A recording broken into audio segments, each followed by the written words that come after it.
The moment I saw Lucas across the crowded restaurant, 20 years melted away like snow in spring. My heart raced, palms sweaty as I gripped my wine glass. I shouldn't have come. Amelia? His voice, deeper now, but still unmistakable, sent a shiver down my spine. I turned, forcing a smile. Lucas, it's been a long time. He stood there, salt and pepper hair framing those same intense blue eyes I'd fallen for in high school. The years had been kind to him, adding distinguished lines around his eyes and mouth. "You look amazing," he said, pulling out the chair across from me. "I wasn't sure you'd show up." I laughed nervously. Honestly, I wasn't sure either, but here I am. The waiter appeared, breaking the tension. We ordered drinks, our eyes never leaving each other. "So," Lucas began, leaning forward. "How've you been? Last I heard, you were climbing the corporate ladder in Chicago." I nodded, grateful for the easy topic. "Executive VP now. It's been a wild ride, but I love it. What about you? Still in construction?" "Yep. Started my own company about 10 years ago. It's doing well." He paused, his expression softening. "But let's not dance around it, Amelia. Why did you agree to meet after all this time?" The question hung in the air, heavy with unspoken history. I took a deep breath, steeling myself. I thought it was time. Emily's almost 18 now, and Lucas's face paled. "Emily, you mean?" "Yes," I said quietly. "Our daughter." The shock on his face was quickly replaced by anger. "Our daughter? Amelia, what the hell? You told me you didn't want anything to do with me or the baby." I recoiled, confusion etched across my face. "What? No, that's not what happened at all. Your mother said you wanted nothing to do with us." Lucas slammed his fist on the table, causing nearby diners to stare. "My mother? What does she have to do with this?" "Everything," I hissed, leaning closer. "She told me you'd left town, that you wanted a clean break. I was young and scared, Lucas. I believed her." He ran a hand through his hair, visibly shaken. "This can't be happening, all these years." "I'm sorry," I whispered, reaching for his hand. He didn't pull away. "I should have tried harder to find you, to get the truth. But I was just a kid, and your mother was persuasive." Lucas's eyes met mine, a storm of emotions swirling in their depths. "Tell me about her. Emily, what's she like?" I smiled despite the tension. "She's amazing, smart, stubborn, creative. She has your eyes, you know." He nodded, a small smile tugging at his lips. "Does she know about me?" "She knows you exist, but not much else." I wasn't sure how to explain it all. Lucas leaned back, processing. "So what now? Why tell me all this after so long?" I took a deep breath, steeling myself for what came next. "Because Emily deserves to know her father, and because I never stopped loving you, Lucas. I know it's crazy, but—" His phone buzzed loudly, interrupting. Lucas glanced at it, his face darkening. "It's my mother. I should take this." As he stepped away to answer, I sat there, heart pounding. What had I done? 20 years of secrets and lies, all unraveling in a single evening, and the biggest bombshell was yet to come. How would Emily react to all this? Lucas returned, his expression grim. "That was my mother. She knows we're meeting. Amelia, I think we've both been played for fools all these years." I nodded, a mix of anger and determination rising within me. "Then it's time we set things right, don't you think?" He reached across the table, taking my hand. "Together?" "Together," I agreed, squeezing his hand. As we left the restaurant, I couldn't shake the feeling that this was just the beginning. The past was about to collide with the present, and I had no idea if my carefully constructed life would survive the impact. I paced the living room, rehearsing the words I'd say to Emily. How do you tell your 17-year-old daughter that her long-lost father is suddenly back in the picture? The doorbell rang, startling me out of my thoughts. "I'll get it," Emily called from upstairs. "No, honey, I've got it," I replied, my heart racing. It was Lucas, right on time. I opened the door, and there he stood, looking as nervous as I felt. "Hey," he said softly. "Hey yourself," I replied, stepping aside to let him in. "Emily's upstairs. I haven't told her you're coming." Lucas nodded, running a hand through his hair. "Maybe this isn't such a good idea, Amelia. What if she hates me?" I squeezed his arm. "She won't hate you. She might be confused, maybe even angry, but she won't hate you." "Mom?" Emily's voice drifted down the stairs. "Who's here?" I took a deep breath. "Emily, can you come down? There's someone I'd like you to meet." Emily appeared at the top of the stairs, her eyes widening as she saw Lucas. She looked from him to me, confusion etched on her face. "What's going on?" "Sweetheart," I began, my voice shaking slightly. This is Lucas. He's your father." The silence that followed was deafening. Emily stood frozen, her knuckles white as she gripped the banister. "Hi, Emily," Lucas said softly. "I know this is a shock, and I'm so sorry for not being in your life until now." Emily's eyes flashed with anger. "Sorry? You're sorry?" She turned to me. "Mom, what the hell is this?" "Language, Emily," I admonished reflexively, then immediately regretted it. "I know this is a lot to take in. Why don't we all sit down and talk about it?" "Talk about what?" Emily spat. "How you've lied to me my entire life. How she jabbed a finger at Lucas, suddenly decides to show up after 17 years. "It's not like that," Lucas started, but Emily cut him off. "I don't want to hear it," she said, turning on her heel and storming back upstairs. Her bedroom door slammed shut, the sound echoing through the house. I sank onto the couch, burying my face in my hands. "That went well," I muttered. Lucas sat beside me, his arm hesitantly wrapping around my shoulders. "Give her time, Amelia. It's a lot to process." Just then, my phone buzzed. I glanced at it and groaned. "It's your mother." Lucas stiffened. "What does she want?" I showed him the text. "Heard you're playing Happy Families. Don't forget who really raised that girl. Dinner tomorrow. No excuses." "She has some nerve," Lucas growled. "What do?" I asked, feeling overwhelmed. Before Lucas could answer, the doorbell rang again. I opened it to find Mrs. Collins standing there, her face a mask of false concern. "Amelia, dear," she said, pushing past me into the house. "I thought I'd drop by to see how my granddaughter is handling the news." Her eyes landed on Lucas. "Oh, you're here too. How convenient." "Mother," Lucas said, his voice tight, "this isn't a good time." Mrs. Collins waved her hand dismissively. "Nonsense, there's never a bad time for family." She raised her voice. "Emily, darling, Grandma's here." I heard Emily's door open, and she appeared at the top of the stairs again, her eyes red-rimmed. "Grandma?" Mrs. Collins opened her arms. "Come here, sweetheart. I'm sure you need a shoulder to cry on after all this unpleasantness." Emily hesitated, then slowly came down the stairs. As she reached the bottom, Mrs. Collins enveloped her in a hug, shooting a triumphant look at Lucas and me over Emily's shoulder. There, she cooed. "Grandma's got you. I know it must be awful to have your whole world turned upside down like this." I felt my anger rising. "Mrs. Collins, I think you should leave. This is a family matter." She raised an eyebrow. "I am family, dear. The only stable family Emily's had, it seems." Lucas stepped forward, his face dark with anger. "That's enough, Mother. You need to go. Now." Mrs. Collins released Emily, who looked bewildered by the tension in the room. "Very well," she said coolly, "but this isn't over. Emily deserves to know the truth about everything." With that, she swept out of the house. As the door closed behind her, I turned to see Emily staring at us, her eyes filled with confusion and hurt. "What did she mean, the truth about everything?" she asked quietly. I exchanged a glance with Lucas, knowing that the real storm was just beginning. I stood at the altar, my heart racing as I watched Lucas walk towards me. The past few months had been a whirlwind of emotions, arguments, and reconciliations. Yet here we were, ready to start our life together. Officially this time. "You look beautiful," Lucas whispered as he took my hand. I smiled, fighting back tears. "You don't look so bad yourself." As the minister began the ceremony, I caught sight of Emily in the front row. Her face was a mask of indifference, but I could see the storm brewing behind her eyes. She'd barely spoken to either of us since Lucas moved in, retreating further into herself with each passing day. "I do," Lucas said, his voice strong and sure. "I do," I echoed, squeezing his hand. As we turned to face our guests, a commotion erupted at the back of the church. My blood ran cold as I saw Mrs. Collins striding down the aisle, her face twisted with anger. "I object to this farce of a marriage," she shouted, causing gasps to ripple through the congregation. Lucas stepped forward, his jaw clenched. "Mother, you weren't invited. Please leave." Mrs. Collins laughed bitterly. "Of course I wasn't invited. You wouldn't want the truth to come out, would you?" I felt panic rising in my chest. "Mrs. Collins, this isn't the time or place." "Oh, I think it's the perfect time," she interrupted, her eyes gleaming with malice. "Before you make the biggest mistake of your life, Lucas, there's something you should know."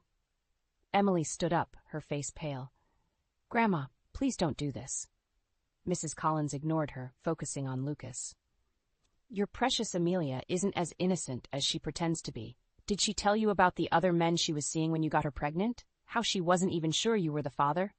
The church fell silent, all eyes on me. I felt the blood drain from my face.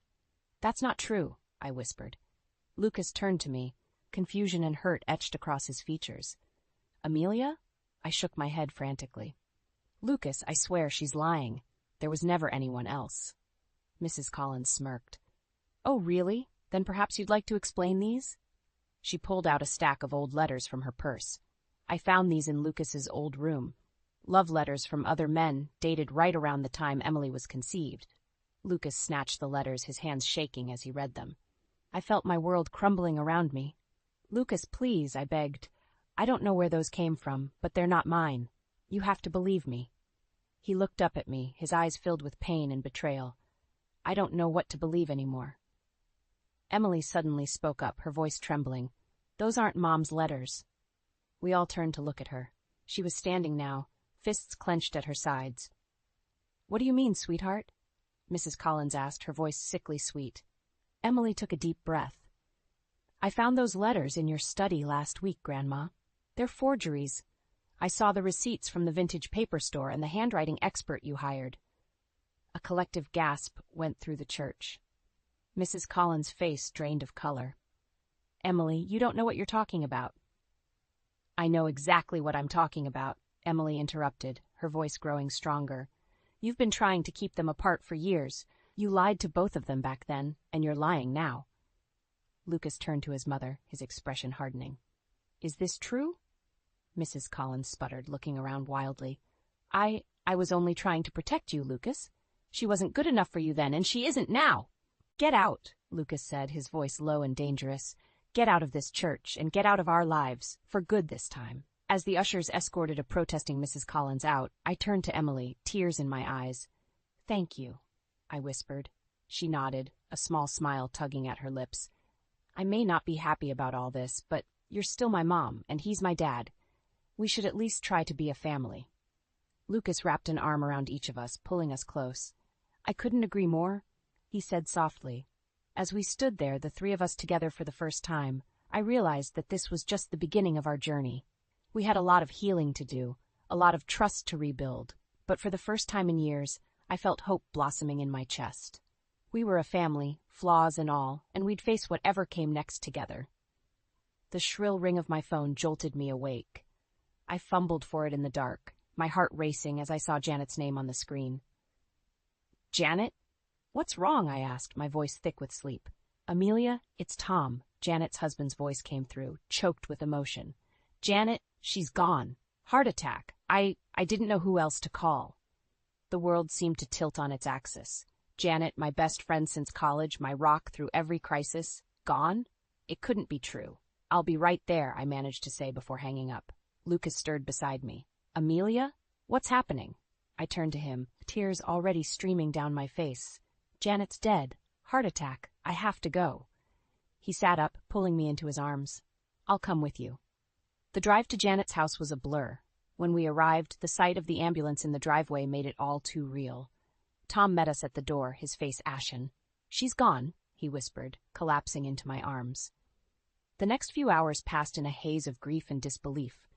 As dawn broke, I found myself sitting on Janet's back porch, as clutching a mug of cold coffee. Mom? Emily's voice startled me.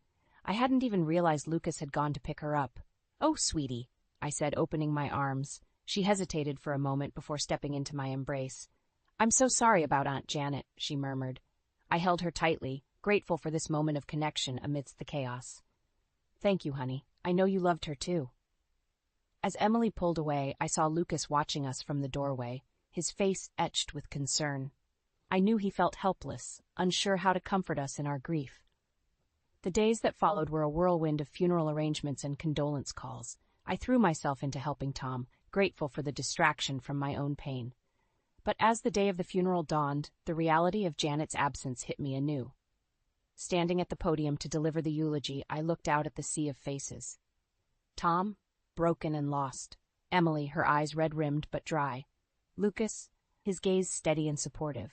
And there, in the back row, Mrs. Collins, her expression unreadable. I took a deep breath and began. Janet was more than my best friend. She was my sister in every way that mattered. As I spoke about Janet's life, her kindness, her infectious laugh, I felt a strange calm settle over me. This was my last gift to her, to ensure that everyone knew how extraordinary she was. After the service, as people milled about offering condolences, Mrs. Freystaff Collins approached me. "Amelia, dear," she said, her voice syrupy sweet. Such a lovely eulogy. Janet would have been touched. I stiffened, wary of her sudden kindness. "Thank you, Mrs. Collins." She leaned in closer, lowering her voice. "You know, Janet confided in me before she passed. She was quite concerned about you and Lucas rushing into things. She thought Emily might be better off with me for a while, given all the upheaval." I felt as if I'd been slapped. "What are you talking about?" Mrs. Collins smiled sadly. "Oh, I hate to bring this up now, but Janet was worried about Emily's college fund. She mentioned you might have borrowed from it for your wedding. She just wanted to make sure Emily's future was secure."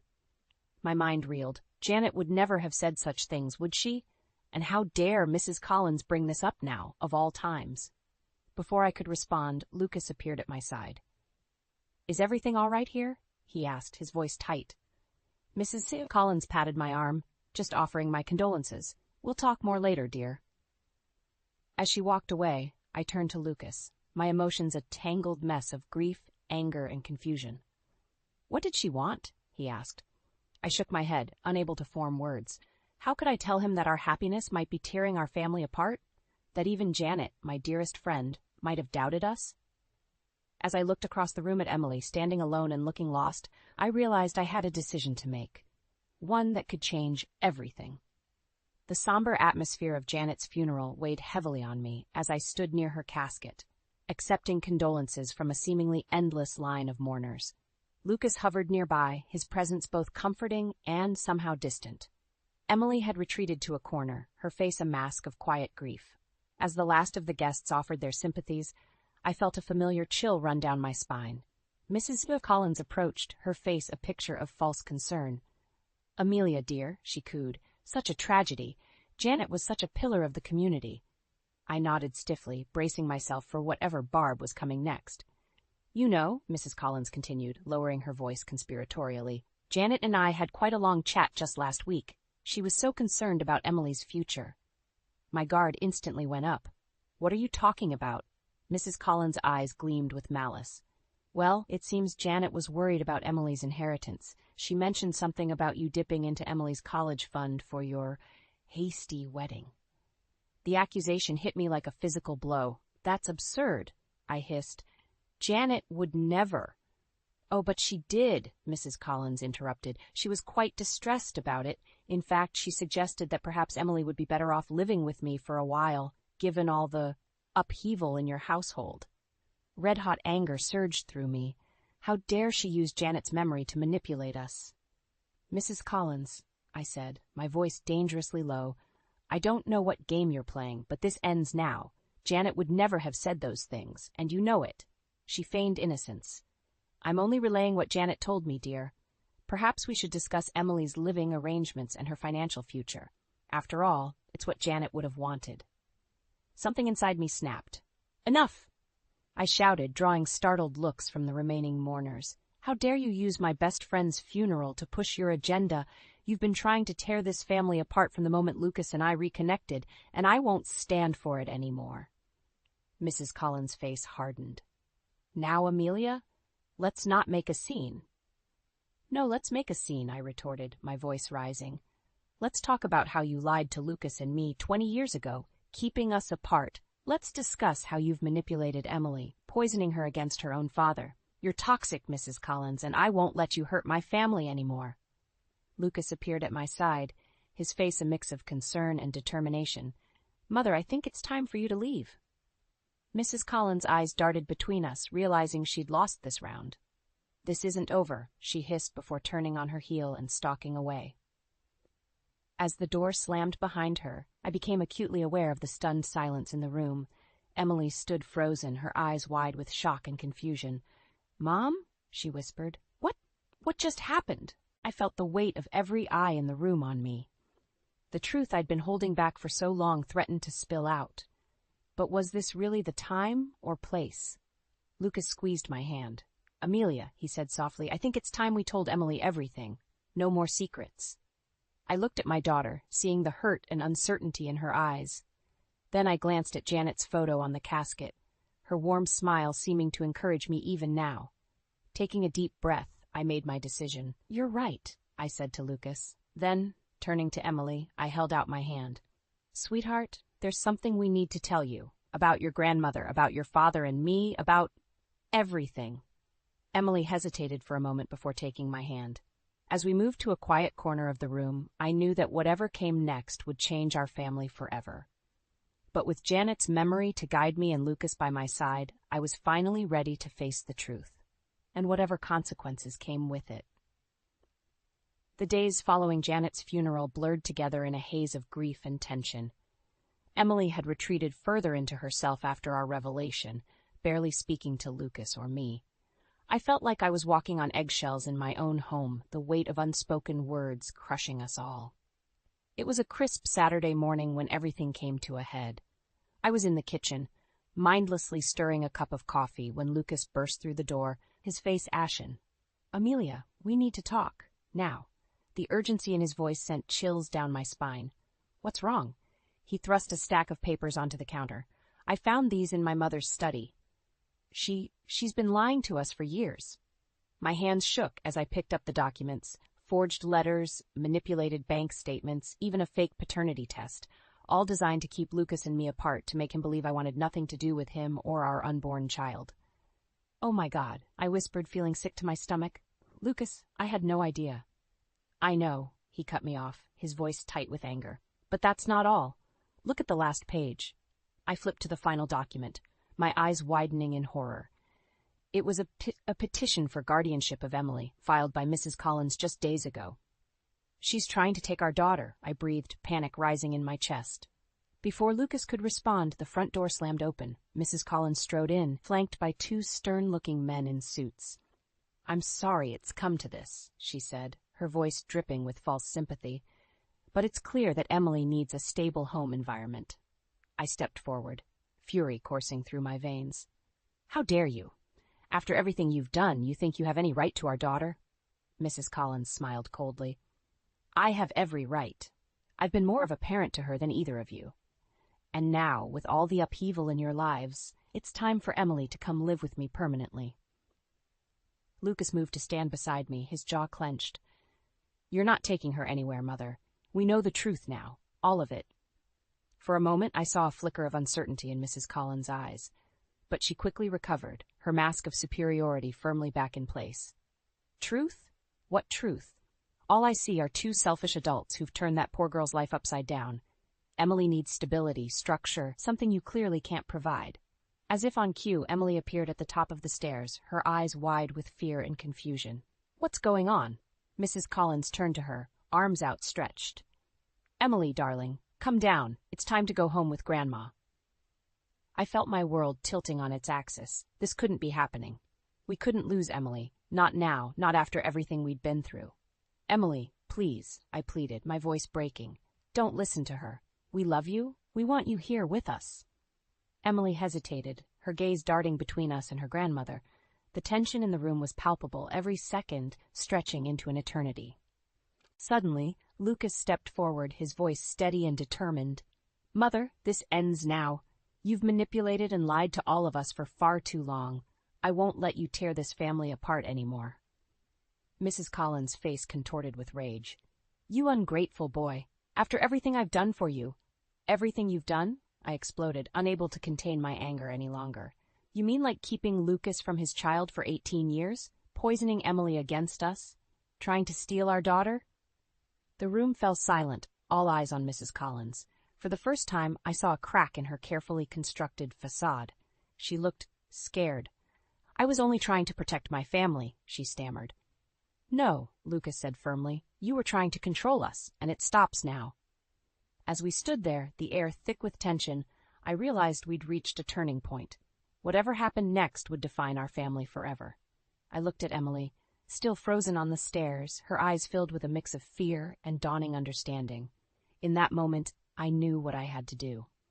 Taking a deep breath, I stepped towards Mrs. Collins, my voice low and dangerous. "Get out of our house, now. And if you ever try to come between us and our daughter again, I swear I'll—" The silence that followed my outburst was deafening.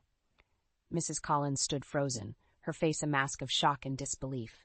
Lucas placed a steadying hand on my shoulder, his touch grounding me in the storm of emotions. "Mother," Lucas said, his voice low and controlled, "I think it's time for you to leave."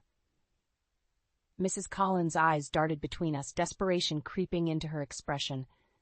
"Lucas, surely you can't believe these lies. Everything I've done has been for you, for our family." I felt Lucas tense beside me. This was the moment of truth, the crossroads where he'd have to choose between the mother who raised him and the family he'd just found. "No, Mother," he said firmly. "Everything you've done has been for yourself. You've lied, manipulated, and hurt us all. I won't let you do it anymore." Relief washed over me, but it was short-lived. A strangled sob from the stairs reminded us that Emily was still there, witnessing everything. "Emily, sweetheart," I began, taking a step towards her. But before I could reach her, Mrs. Collins made her final, desperate move. She lunged forward, grabbing Emily's arm. "Come with me, darling. I'll protect you from these people who've done nothing but lie to you." Emily's eyes widened in fear, and I saw red. Without thinking, I surged forward, wrenching Mrs. Collins' hand away from my daughter. "Don't you dare touch her!"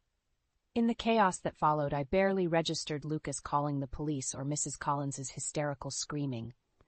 All I could focus on was Emily, trembling and pale, caught in the middle of this nightmare.